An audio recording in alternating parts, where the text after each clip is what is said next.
Let me quickly acknowledge the existing protocol as established. But I'd like to also extend my sincere regards to Abogidi.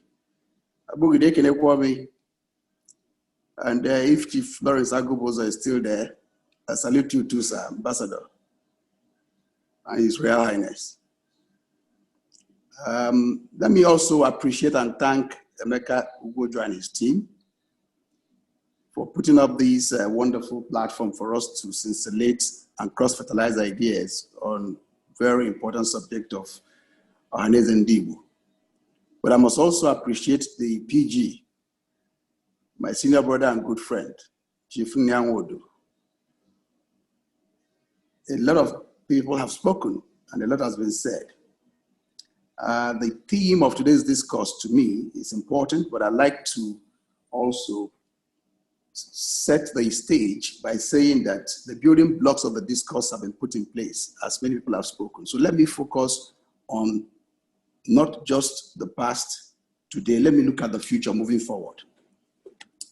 Let me discuss one of the very important instruments that is supposed to define and drive the Ohanaeze and Igbo as it is. And that is the Constitution of Ohanaeze and Igbo, where the objectives were clearly spelled out. I don't want to go through those because I assume that everybody understands and knows what those are. But one thing I find out in the opening statement of the Constitution is that it does state that it's a non-partisan, that Ohanaeze and Igbo is a non-partisan organization. But from the discourse so far today, with regards to what Ohanaeze has done in the past and is doing today, the word politics was a reoccurring decimal. So for me, perhaps one of the reasons why we have not achieved much is because of the disconnect between the set objectives and the connotation for which organization was established on. Moving forward, I want to think that to pre-position Ohanaeze and Igbo, to properly do that which it is doing now, we need to restructure it to become the platform for which Igbo can derive political objectives as an instrument with which we can propagate ourselves in the larger Nigerian nation. Having said that, deriving from that position, it becomes paramount, has been alluded to by those who spoke before, with regards to the Igbo Union organizations in the early 60s, 50s, as it were. That was a voice from which Natan Union, irrespective of where you are, you buy into it, key into it, and it drives the process, both economic, political, cultural, environmental, or otherwise, whatever it is. I think that should be the reorientation that we should be looking at. So we might have to, as a matter of urgency, revisit the Constitution, address some of those issues that will mitigate or has been mitigating the effort of the organization to achieve its goals. For instance, Agogidi captured succinctly that even the traditional rulers were not captured as members of the Imobi. So how could you galvanize the people and get the support that you need to drive the process when the custodians of tradition and culture, who should be the link and the driving force, are not members of Imobi? So that again is a problem. People have spoken about the position of our women as a force. I recall growing up in the North, every Igbo town organization had both the men and the women wing of the town unions. And to a large extent, the women's wing of the town unions were more effective and cohesive in nature. And even as we speak today, they still exist. In Lagos, for instance, virtually every Igbo organization, town union has the women wing and the male wing. So what we need to do is to create the nexus, a meeting point, where both can interject and then capture the essence of what needs to be done as defined by the larger platform, and then take it from there.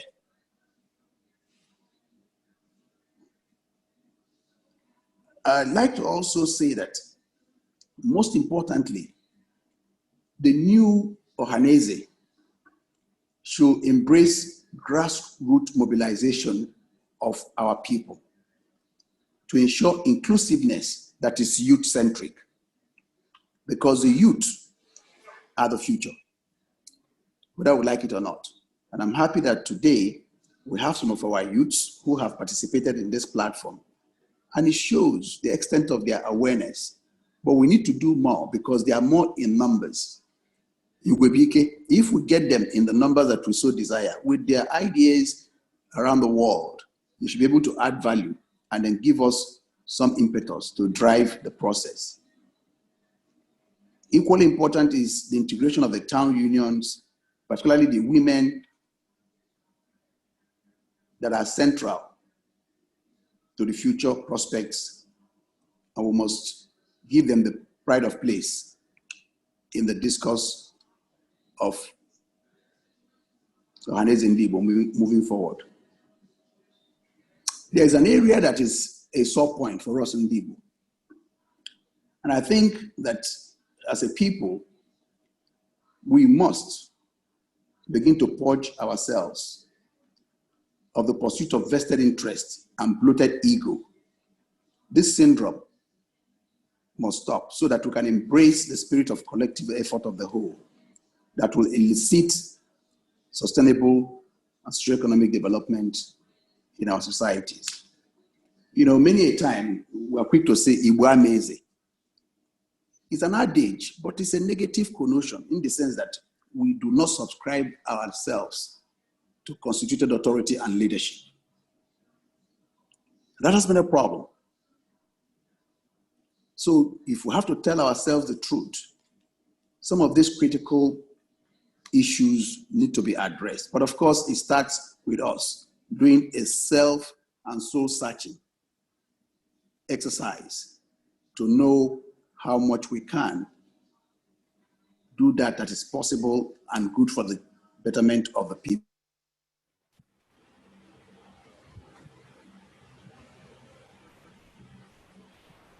The host muted me. Chris. Okay, you begin to round up, please. No, I don't know where you people had me last, because I just saw that the control muted me. I just unmuted. No, so just go ahead. You were rounding up when I saw that. Okay. So for whatever it is worth, my concern here is that a lot of work has been done by the present PG. If, for whatever it is worth, we need to move to the next level, there must be a proper structure before he leaves, so that when he does leave, whoever is taking over from him must have the instruments, not just the finance, but some other structural implants that are on ground on which he can build and sustain what Nyanwodo has done. You see, leadership of an organization like Ohanaeze Ndigbo has more to do with the character of the personality that leads, capacity, intuitive ability, and a whole lot of other attributes of leadership. So in our quest to move forward, we must also lay emphasis to the leadership that we will get tomorrow, because that in itself will determine whether we're going to achieve these goals and sustain what the present leadership has done, or we're going to take 10 steps backwards, which is, of course, a norm in Nigeria.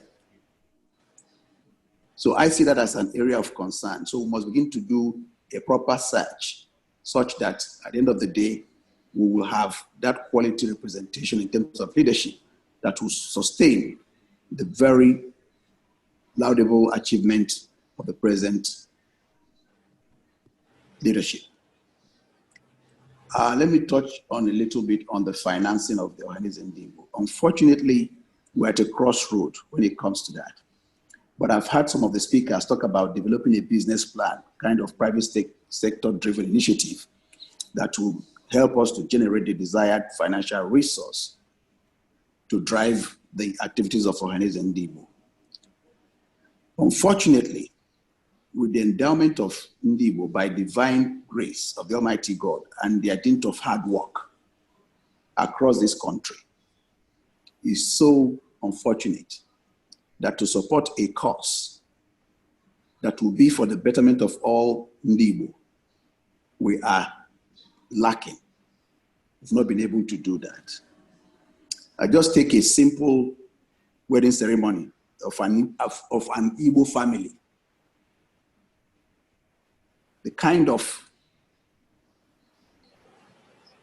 let me call it socioeconomic waste that you see. But when it comes to the collective effort and responsibility of the whole that will bring socioeconomic development for everybody and propagate our cause as a people, nobody wants to come to the table or to the party. We are just waking up. You know? So it is my wish and desire that we should appeal to the consciousness of everybody. If every Ndigbo, wherever you are, contribute 1 naira, as small as 1 naira is, every month, only God knows how much that will translate to in terms of economic resource to drive the process that will propagate and emancipate Ndigbo from our present predicaments. So we need to look at it from a very, very practical point of view and define the processes and protocols. I'll give you an example. Ohanaeze Ndigbo in the future must also try and see how we can compel Ndigbo to look inwards, look back home. The time has come for us to develop our own homes. You come to Lagos, 80% of the properties in Ikoyi, Lekki, wherever it is, Ndigbo. All the shops in Alaba International Market, name it, Abuja, whatever. If we take these developments back home, the socioeconomic impact of that alone will be unimaginable. The time is now. So Ohanaeze Ndigbo, moving forward, should see how we can touch the consciousness of Ndigbo so that we can go back home and develop our own, rather than developing other people's territory, for which you have no right of claim anyway. They will come looking for us. I remember in the early 80s, from this Lagos, my first house, when I rented a house and lived, I had to drive from Lagos to Aba to go and buy the chairs, to go and buy the fabrics for the chairs and the curtains for my house in Lagos.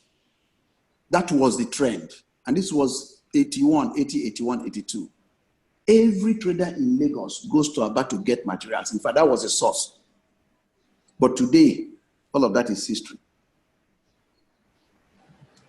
How? All right. So Admiral. I'd like to rest. Hello? Hello?